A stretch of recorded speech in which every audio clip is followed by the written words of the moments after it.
Okay, everybody. I've got to start this really unironic. Like, this is going to be an actual hardcore politics segment, but I'm going to start it with a story that's going to seem really out of place, okay? Really out of place. When I was 18 years old, and I had my second job, not my first job, my second job as a lifeguard. My only real jobs I've had besides YouTube have all been as lifeguards. When I had my second job as a lifeguard, and I was making money from it, and Fortnite was still a relatively new game, and I was playing the fuck out of it with my friends at the time. I was the only friend for a really long time before I got that job that had no Fortnite skins. I know, shameful. I was a default Andy. I was a defaulty boy. I couldn't have it. And so after I got my first paycheck, I started buying Fortnite skins. The problem is, I was 18, and I didn't have any bills to pay or literally any, thing I needed to spend the money on. So I kind of just spent the money that I made from my job rampantly on... Granted, I spent it on some of my computer equipment that would later be used to kickstart my streaming career, so it wasn't all a waste. It really wasn't all a waste, to be fair. But I spent a ridiculous amount on Fortnite skins. And there was a day when I was supposed to get paid, but somehow it just got delayed. My pay did not arrive. And I ended up buying a Fortnite skin, or 5, without checking my bank account, and not knowing I didn't have enough in my bank account to afford these skins. And when you buy skins in Fortnite, it's not like you just go, you click the skin, and you click, okay, buy, right? You have to buy V-Bucks, which means you have to, buy a little bit more than the skin really costs. And I had bought, a big package of V-Bucks, right? But I didn't buy it as one big package. I bought it as multiple smaller packages to try to buy as many V-Bucks as I needed for the list of Halloween skins specifically that I wanted. And, I bought the skins. And a day later, I ended up checking my bank account. I had a bunch of notifications from my bank. It's like, weird. It's saying I don't have any money. That's odd. So I scroll up, on my phone, thing, and I log in to my phone, and I look at the bank app, and I see it's just, this red banner, and it says the amount of money I have is $264. I'm like, oh, okay, apparently I've got money in there. It said I had $264. There was no negative sign or anything. And I proceeded to buy one more Fortnite skin, which gave me an immediate notification on my phone that I was out of money and that I'd overdrafted. At that point, I start panicking, what the fuck? I realized that the red banner is the way that my bank at the time told you that I had overdrafted my bank account. And I was a dumb 18-year-old. I didn't know how banks worked. So at this point, I'm like, oh, fuck. Wait, this is way more money than I'd actually spent, because at this point it had gotten up to almost $300 in overdraft fees. So at this point, I'm like, I didn't know why the cost was so high. At that point, I go to my, uncle, and then he explains to me, because I was living with my uncle at the time, he explains to me what overdraft fees are, and I end up having to pay it off using the money for my next paycheck, which really sucked, but I learned a valuable lesson about overdraft fees, It's got to learn about it eventually, right? I learned about it the not so hard way, I guess. Regardless, though, ever since that experience, I don't have a lot of love in my heart for the concept of overdraft fees. It's really not a thing that banks have any right to do. I get it with maybe charging a small extra amount on top of what you, on top of what you have already, what's the word for it? Withdrawn past what you already have left. What's the term for it? Beyond what you've already overdrafted, I guess. I get a $1 or $2, add-on fee. But some of these overdraft fees go up to $40.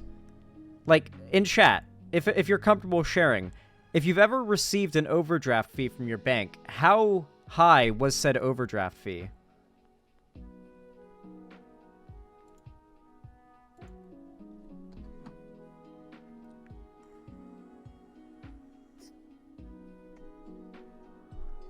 20, 50. My highest was 45. Some double what you overdraft. I think that's what they did in my case, to be fair. Sometimes $35 per day until you pay it off. 40 or 50, 25. Yeah, it's pretty substantial. $20 every day. Yeah, it depends on the bank. They've got different policies, but they will start racking up an insane amount of debt under your name if you overdraft your account and you don't pay it off. Some banks will start compounding it, which is terrifying. Which is why I hope all of you who also hate overdraft fees existing as a concept will be happy to hear that Joe Biden just got a little bit more based. Who would have thought? Joe Biden moves to slash bank overdraft fees with new rule.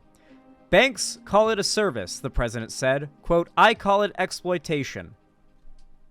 Hell yeah, guys. The Biden administration unveiled a new rule Wednesday aimed at slashing bank overdraft fees to as low as $3, a move the president said would help end abusive practices by financial institutions. Under the proposal, banks could continue to charge fees when a customer's account falls below zero, but either at a price in line with the bank's actual costs to administer the overdraft or at an established benchmark created by the new rule. The Consumer Financial Protection Bureau, or CFPB, proposed potential fees of $3, $6, $7, or $14, and is seeking feedback from banks and the public on what would be appropriate. Current overdraft fees often push $30 or more, taking a significant bite out of low-income accounts. That's the fact of it, by the way. We oftentimes talk about how, in this country, being poor is expensive. That doesn't make any sense, right? Being poor shouldn't be expensive, right? Like, being poor should be cheap, right? No, being poor is expensive. When you're poor, you can't afford to spend a lot of money on something that is nice and that will last a long time right up front, because you don't have the money on hand. You have to buy cheap, disposable things, which end up costing way more money in the long term. When you're poor, you're constantly living paycheck to paycheck, and you're at a higher likelihood of a single purchase accidentally going over what you have in your account and then overdrafting and ending up way more money than you can afford in debt. A $1 overdraft can lead to an extra $36 at some banks of extra debt. And some banks keep adding more every day until it's paid off. God, that's terrifying. Yeah, the more you are struggling financially, the more expensive things are.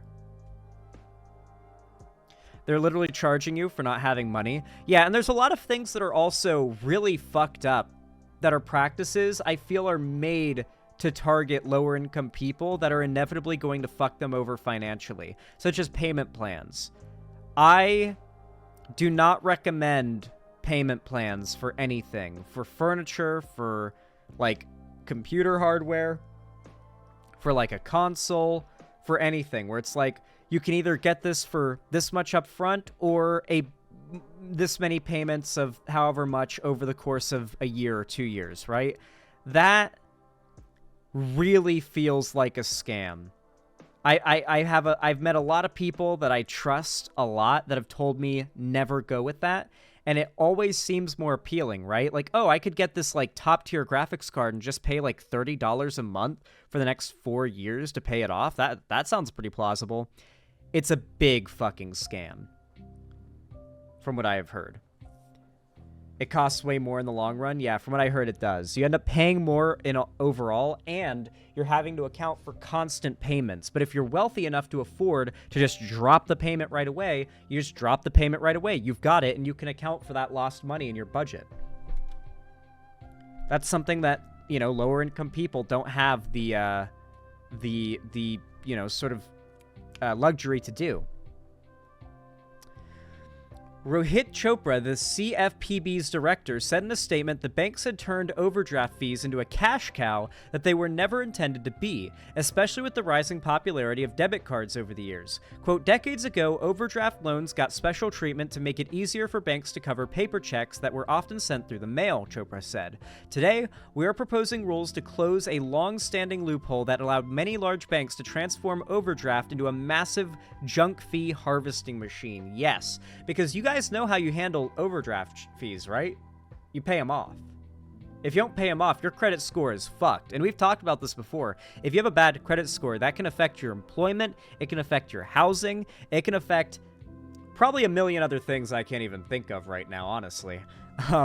Yeah, it's bad. It's really, really bad. You have to pay them off if you have really big or any overdraft fees. They are hurting you financially in one way or the other, even if you ignore them. President Joe Biden was more blunt about overdraft fees in a statement released by the White House. Banks call it a service, I call it exploitation, he said. God damn. He's so based. The new rule would apply to roughly 175 large banks that have at least $10 billion in assets.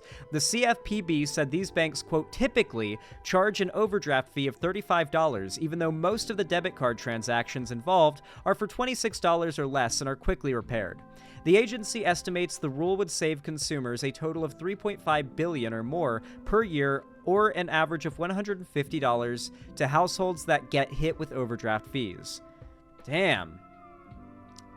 It would save consumers an estimated total of $3.5 billion, or an average to $150 to households that get hit with overdraft fees. That's crazy. That's a lot of money. $150, for those who don't know, is like, I mean, you can buy a family groceries for a week, depending on what you're buying. Obviously, if you're buying, depending on what you're buying, the money's not going to go that far. But like, if you're buying smart, you can buy like a fairly large family a week's worth of groceries, at least with like $150, you know? And maybe like the gas to get to the grocery store and back on top of that, definitely. You know, maybe like a stop at like a ice cream place on the way on top of that. Like $150 a month is a lot of money to save when we're talking about like the people who are affected by overdraft fees are the people who need to pinch the pennies the most, who even dollars saved will have the biggest impact on. Such federal rules must go through a public comment period before they can be finalized and implemented, and they often face legal and political pushback. The overdraft proposal may face court challenges by the powerful financial services industry. Oh, that sounds scary. Overdraft fees have generally been on the decline in recent years, in part because of increased regulatory scrutiny of the practice. I imagine a lot of it's also the, proliferation of cell phones and banking apps where the second you overdraft you get notified and you can just stop right there, right? Like people are way more able to check how much money they have in their checking account, you know?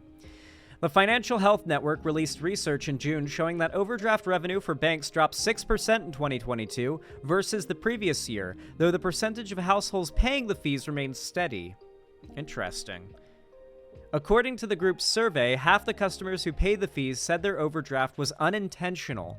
Over half of the customers said their overdraft was unintentional. Like, they didn't overdraft knowingly because they had to buy something and they didn't care about having to pay it off later. They just didn't realize they didn't have money left in their account. That's the most scummy form of it, right? When banks rely on you forgetting to check your account, you swipe your card and oops, you went $1 on your grocery order over how much you had in your account. Yeah, that's going to be an extra $35 on top of the dollar you paid. Yeah, pay us back or it's $20 extra every day you don't pay us back. So, yeah, fuck you. Sorry, but not really. You know, like that really does feel like the way banks go about it now. Wow. God, half of the people who get overdrafted don't, it was a completely unintentional thing, when it happened to me. It really is a scummy ass practice these banks engage in. I really wish Biden was getting more credit for how fantastic his policy decisions have been, especially lately. He is really grinding in this, just in this 1 month. At the beginning of his last year, presumably in office, if he doesn't win, he is really grinding and doing a lot that's worth, being happy he's president over.